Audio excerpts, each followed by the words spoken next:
Here are your tips and tricks for everyday living.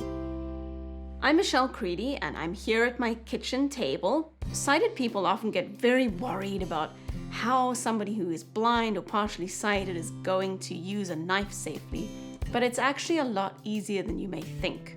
One of the techniques that I find really helpful is to hold my finger on top of the blade so I can feel exactly where I'm cutting.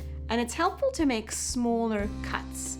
So in front of me, I have a cucumber on a cutting board and I have a knife. My right hand is holding the handle of the knife and my fingers of my left hand are on top of the blade. So you can feel exactly what that knife is doing. Just make small cuts as you go along.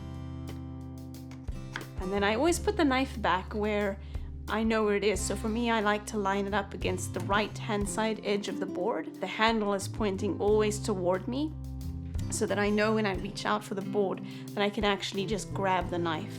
The same goes for when I put the knife in the drawer. I will always put the handles facing the front of the drawer.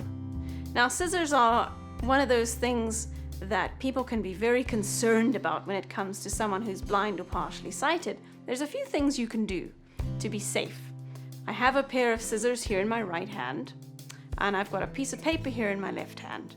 Now, the trick when you're cutting with scissors is just open them a little way and then put whatever you're going to cut between the two blades. So you want to make small cuts. My left hand, I have my fingers on top of the blade and my thumb is at the bottom of the scissors resting under that blade. And I'm just going to do some small little cuts.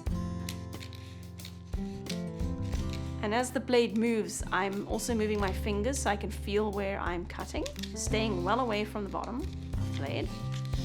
And now I have a little strip of paper that I've cut.